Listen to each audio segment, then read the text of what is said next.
Stand-Up Diaries with Michelle Christine. Hello and welcome to Stand-Up Diaries, entry 128, and this one's called 5 Ladies.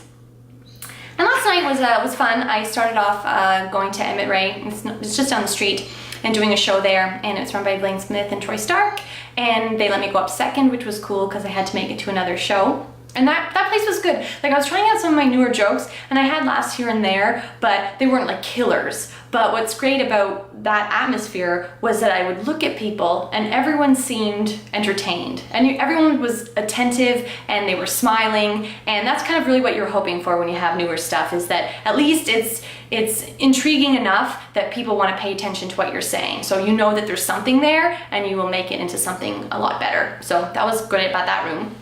And then I headed over to the Fire Starter, which is a room kind of like Bloor and St. George. And outside I saw someone having a drink that I saw on the poster for the Emmett Ray, the previous show I had been at. So I was like, oh my God, you gotta get to the Emmett Ray. And they're like, what? I thought it was tomorrow. And I was like, no, it's tonight. And he's like, holy shit. So then they left, and I just got a message today that they made it to the Emmett Ray on time, which is great. But sometimes you just put something in your phone as the wrong date. It happens, but it's nice when you kind of have a serendipitous moment where someone is like, oh, go, I just came from there. You gotta be there. So that was nice.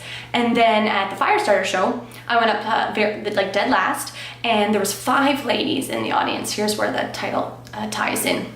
And the host was kind of saying, before he brought me up, that he was happy that the ladies were still in the audience because I think 13 men in a row had gone up and kind of talked a little bit about the male psyche that might have freaked out women in some way, because he said he was a little bit freaked out. And so I think he was happy to bring up someone who'd have a little bit of a different style. And I decided, because there were 5 women that were not comics, they'd never heard my material before, to do kind of a piece that I thought women would be able to relate to. And I was like, follow me on a journey. It was a long story, and they followed me the entire way, and at the punchline they really laughed, and it was really great because I hadn't been able to try that material on an audience that I thought would be receptive to it yet. So it's really, really nice when sometimes you just land that perfect audience, and 5 is a mighty 5 if they're paying attention and they're the right kind of audience for the joke that you want to tell. So that gave me the confidence, both shows really, to try out some of that new material tonight, because I'm going to Absolute Comedy in Kingston. So that'll be a fun time. Anyways, this has been your next edition of Stand-Up Diaries. I have been Michelle Christine.